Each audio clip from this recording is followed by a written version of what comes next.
So I actually this morning released a episode of the podcast about the subject of embracing transitions with grace.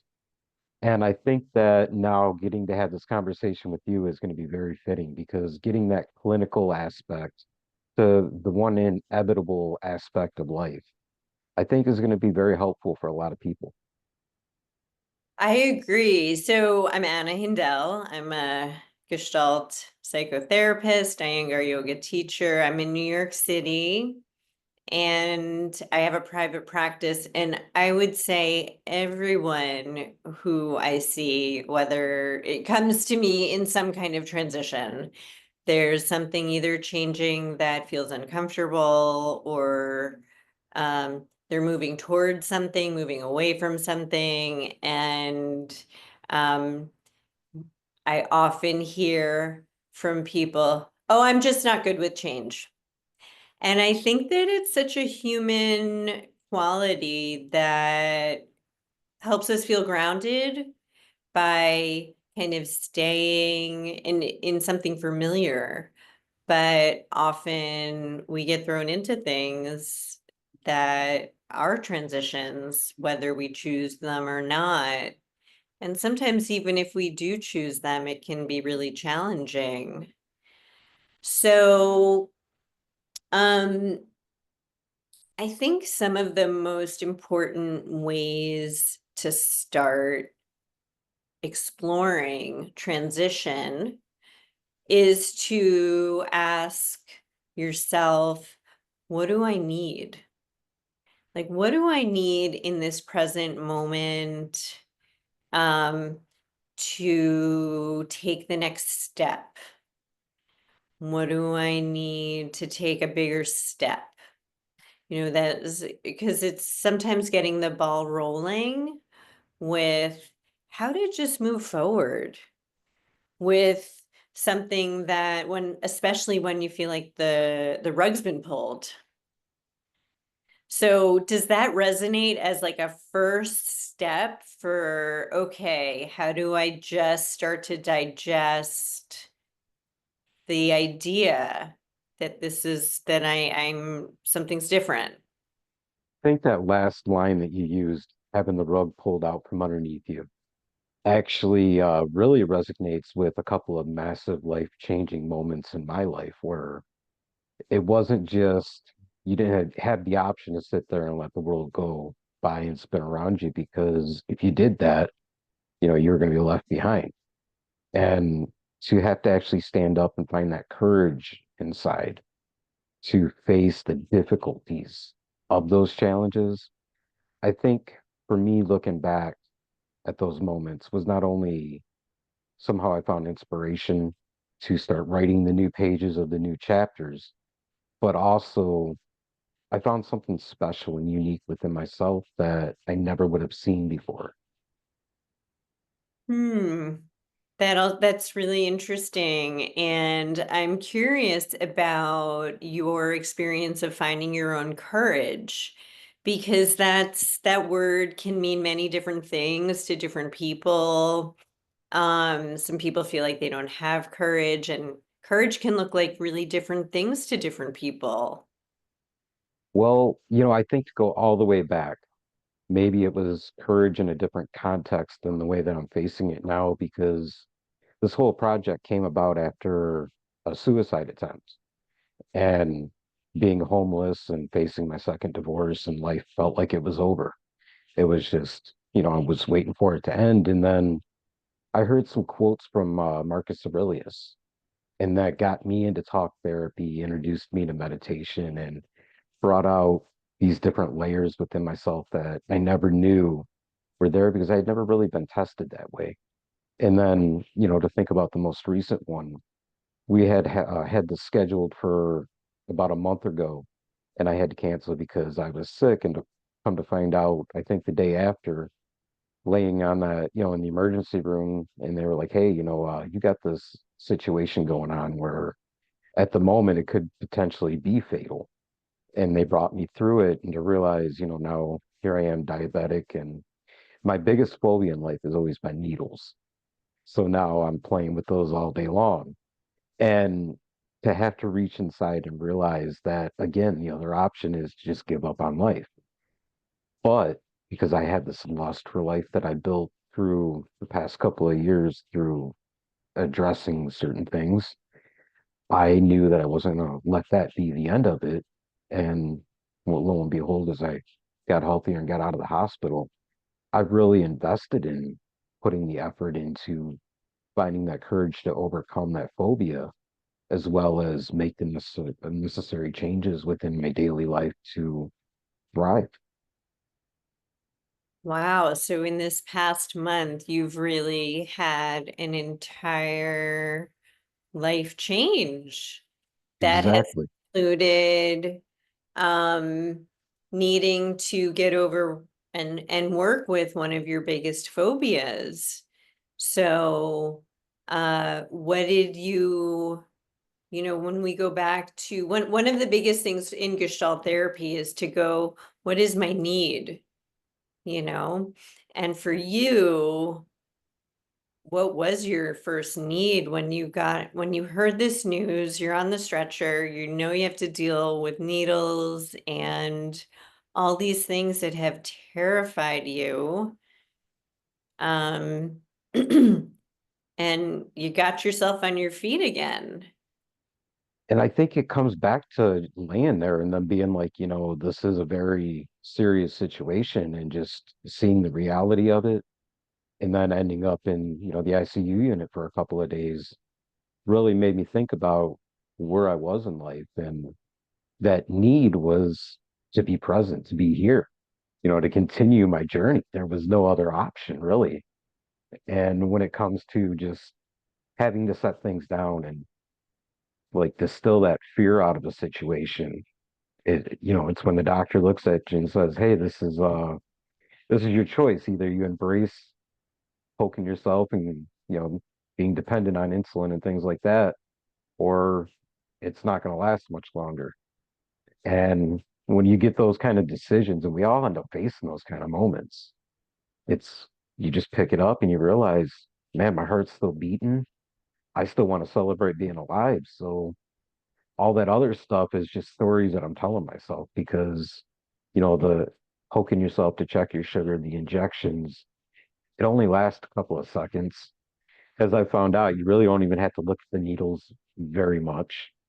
It was all that story of fear that I was caught up in. It always prevented me from taking care of myself the way that I should have been taking care of myself in the long run to had prevented that emergency situation.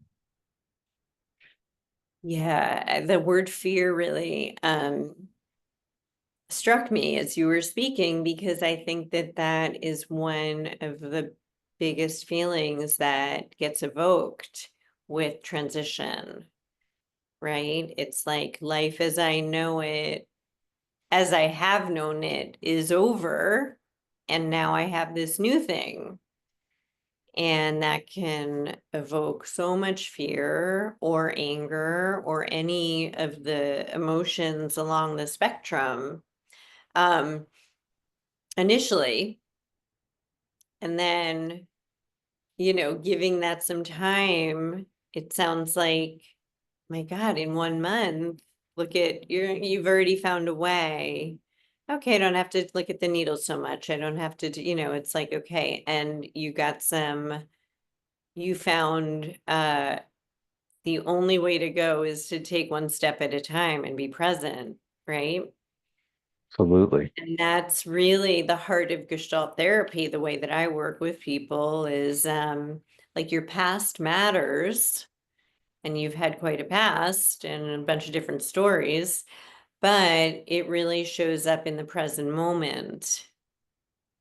And in this present moment is really what we have, and the potential for connection and the potential to feel meaning and feel vulnerable or intimate with other people, and that can be very um fulfilling and a reason to live when things feel really dire. That was a lot of what I dealt with through that couple of days in the hospital, was first it was the shock of the situation. Then it's like, man, now I got to do this every single day when I get up and I go through the day. I've got to deal with this. Why me? And I feel like, that was kind of easy for me to work through because as I went through it, it was more like a situation in my mind where all the steps that had led me to that present day were so important because looking back, I don't think I could have dealt with that situation as strongly or as impactfully and made it my own in order without everything that had come before. That's so interesting to think about. Um,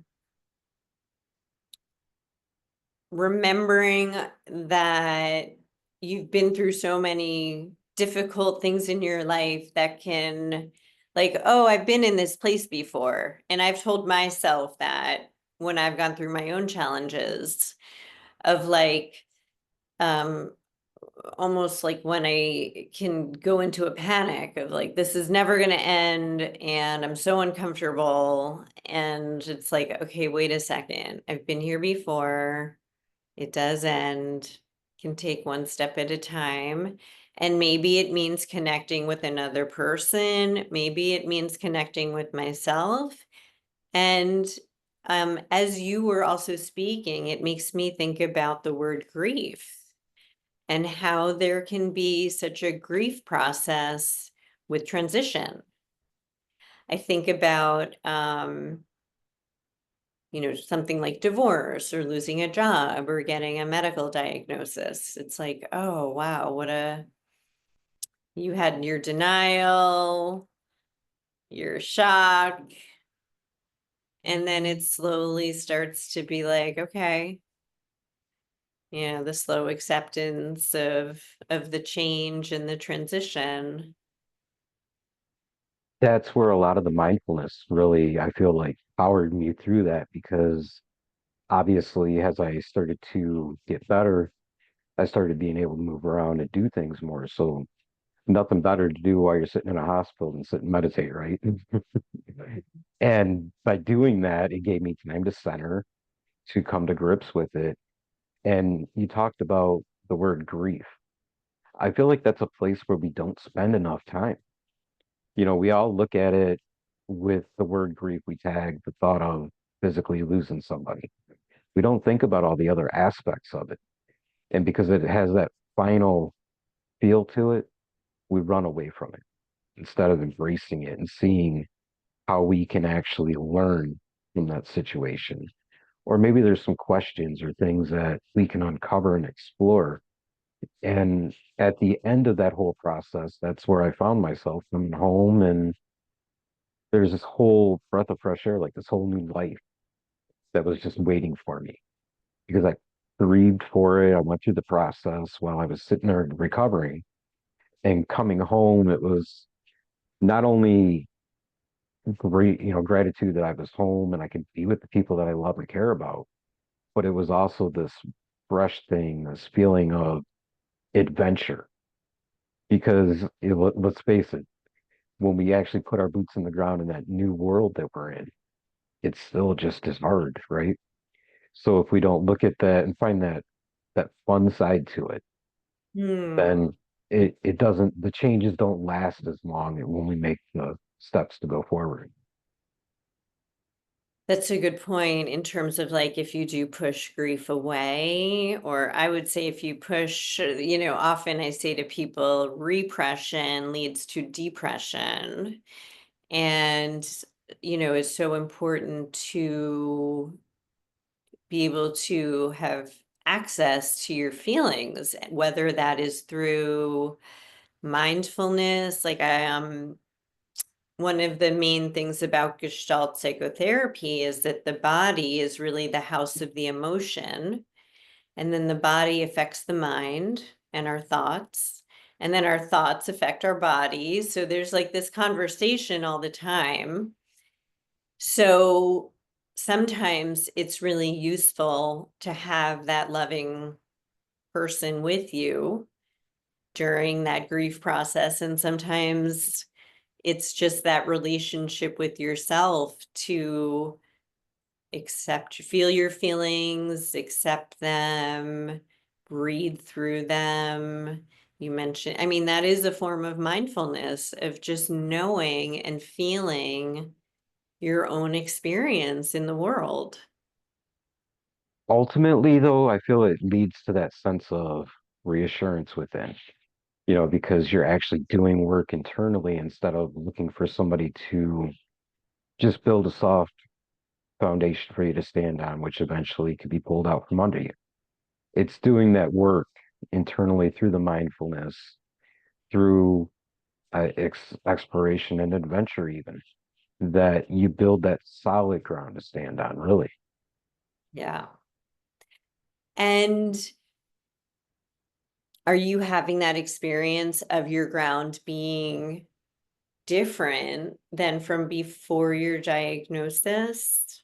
It sounds like you have you're saying your ground is almost stronger or a little more solid. I feel like there's two different answers to that question because the first one, the real simple one, is I feel like now to maintain this and figure it all out, I'm working a second job, like a Mm-hmm. second full-time job. But Mm-hmm. the deeper answer to that is yes, there is a lot firmer footing underneath me. Like I mentioned, I feel like I probably couldn't have done this or sustained it even to at this point without everything else that I've been through to learn that resilience is actually within my heart just as much as there's that drumbeat or that rhythm that wants to celebrate life. Yeah.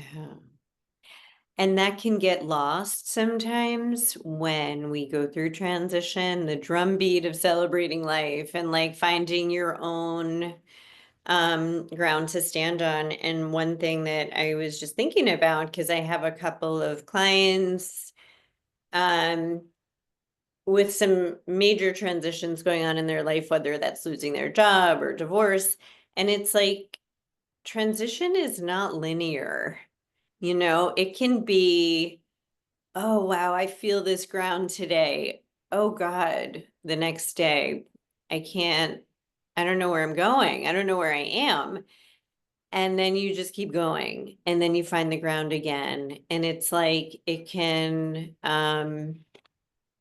think that it's like with the right supports and with time, transitions can just like, um, we can allow them to emerge and move with them and be the vehicle of transition instead of having it being done to us. Yeah, absolutely. It's all about jumping in that river and just finding the flow, becoming a part of it. Mm-hmm. And, that actually leads me to where I am now, a month later, actually finding joy and expansion because of that change. Where as a hiking guide, that was kind of my definition of physical fitness was whatever it took to just be able to get on a trail and do things. Now that's actually expanded into opening myself up to forms of yoga and different workouts and things like that and embracing it and actually finding the fun within that. So as much as we've started out talking about the challenges of transition, it's important to keep in your mind and in your heart that when you get through the muck of it, there's a lot of fun to be had because it is a whole new world. Absolutely.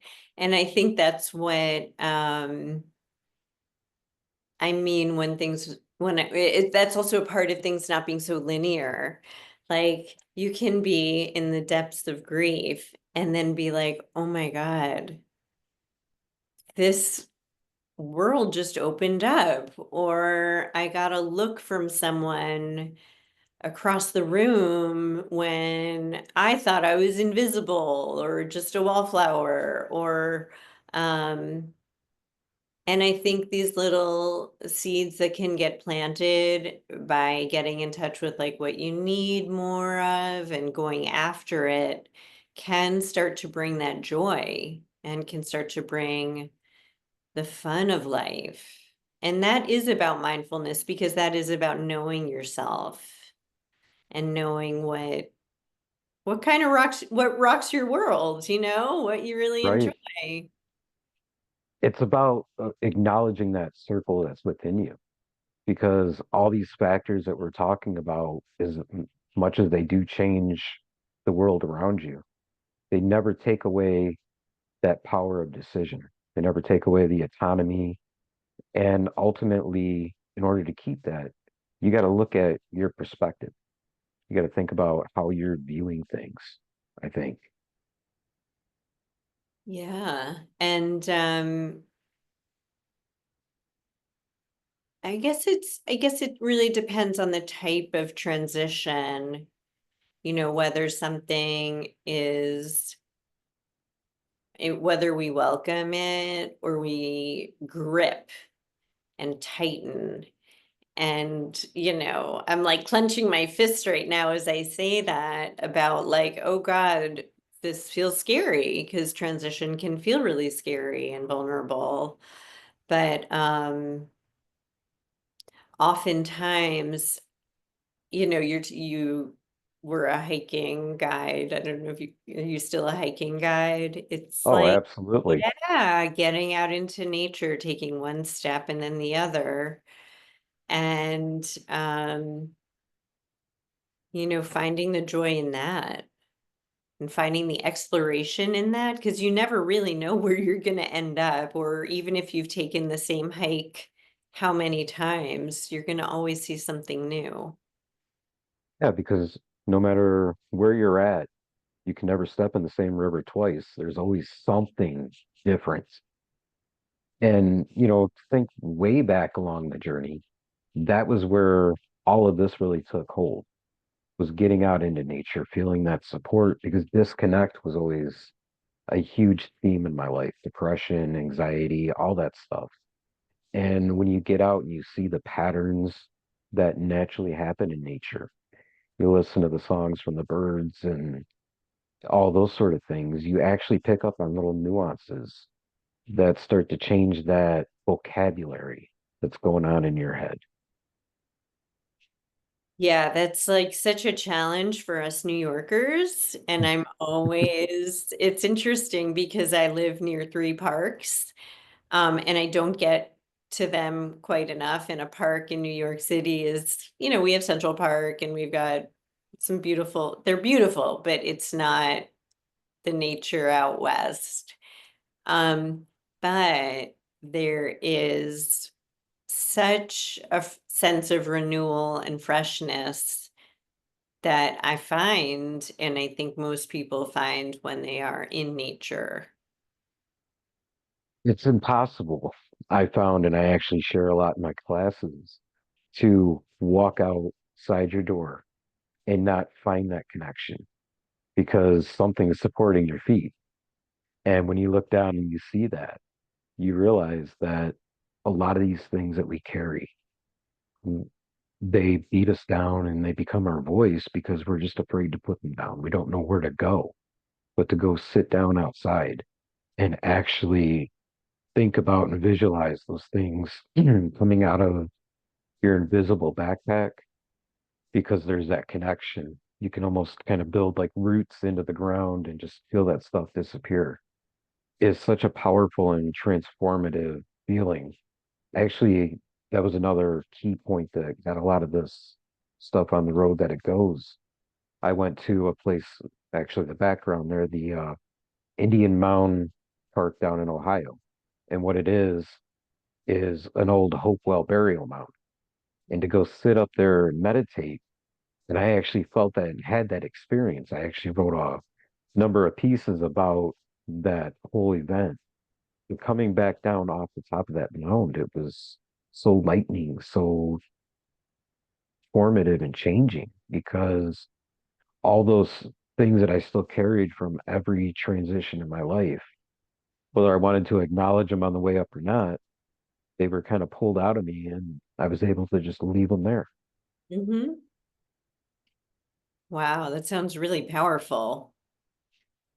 I've had a number of those kind of experiences, and it's really fun to take somebody else out and Um, share that with them and see the effect or the look on their face after they've sat down and they've gone through one of these experiences. It's a very powerful tool. yeah, it does sound, I think that transitions in the realm we're talking about really change your life and can happen at any time. And I think that we can actually make transition happen, that we haven't talked about that as well. Like when we are not, us humans are not happy with some situation in our life, it can also be really scary to take that step and make a change and make that own transition for ourselves, like leave something or go to something. And that goes back to the courage you were talking about, I think, with like lying in the hospital going, I don't have a choice. I got to keep going, and things. And I think having a little faith, it like in a non-religious way. I'm not talking, but just like, oh, the ground is underneath me if I take that next step. Can I feel the ground underneath me again if I take the next step? And to sometimes when we're really in crisis, we have to work that way. I think a lot of it makes us feel like we walk a tightrope. So that Mm. builds the anxieties and the fears around it. But, as we're talking about, if you realize that that tightrope does sit over the ground at some point, there's always supporting factor around you. And I think that's very fundamental to really sit back and not only embrace and enjoy, but really come to terms and connect with. Yeah, I think so because it's really, um, I think you're right. Like the world can sometimes feel like a tightrope, but then we can also widen that ourselves and create a bigger space for us and more room, and we can take up more room. And so much of that is the work I do with my clients about like finding their own voice and finding what they want and finding what they need as they go through their own transitions, their own losses, their own how do I keep going when I have this debilitating anxiety or not being able to get out of bed. It's like that transition can be, wow, you got to the appointment today. That's a celebration. Exactly. And this coming from somebody that actually way back in those days, if I wasn't at work, I was hiding in a tent somewhere.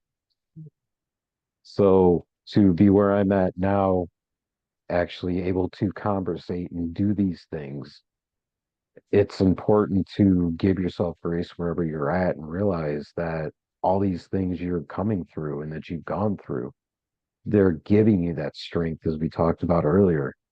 They're building that sense of bravery inside to be able to take on whatever this transition is bringing your way. So when the fear comes up, it's just a matter of taking a moment to slow down, to breathe, and just connect with yourself.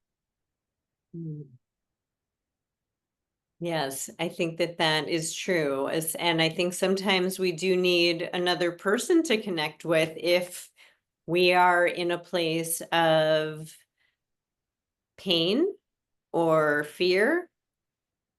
Um, and I think that's where sometimes therapy or that best friend or that loving person can come in until to sort of hold that space until we can do that for ourselves, because that really is the goal, isn't it? To not be like independent, like an alone person in the world, but to really find the grounding within ourselves. And that's where the conversations like these become so important because just as much as these are journeys about going in and finding that resolve and that strength, it's also about leaning on that community that you have. And it doesn't matter if it's one single person or however many people are within that community. it's about having that outlet, that ability to allow a free flowing dialogue to find the inspiration or find the little puzzle pieces that that whole thing together for you. I think that sounds right on, and you definitely have the story to talk about transition and have had many of them. So, um, yeah, it's powerful. As much as it's been difficult and challenging at times, though, it's really looking back at it even today. It's fun to look and say, I enjoy it though. You know, you got to live what you do and you got to feel what you live. So being able to express that, it makes life a celebration one way or the other. Yeah, it's true to find that gratitude, to find the joy, to find um some some goodness in the process, right? So that Right. it's not just getting to the next spot or finishing that thing, but that we stay present and connected to ourselves, to the people we love, so that these transitions are a little easier because it really does take a village, I believe. Does. And speaking of, if somebody's intrigued by this conversation and they want to reach out and add you to their community, how do they get in touch with you? What do you got going on, coming up, all that good stuff? Sure. Well, I've got a website. It's my name, annahindell.com. You can put in the show notes, ANNAHINDELL.com. I'm in New York City, but I work virtually. I work with all types of from teenagers to seniors and couples. And I love talking transition. I love talking some of the themes that people reach out to me is like, I'm really stuck. I'm stuck in this place or I'm stuck in this situation. And that's a part of transition as well. So I would be so thrilled if anyone has any questions for me about this conversation to reach out and let me know your thoughts or input. Well, Anna, thank you very much for the beautiful conversation. I hope to do it again down the line sometime. You're so welcome, Mike. It's been really nice speaking with you.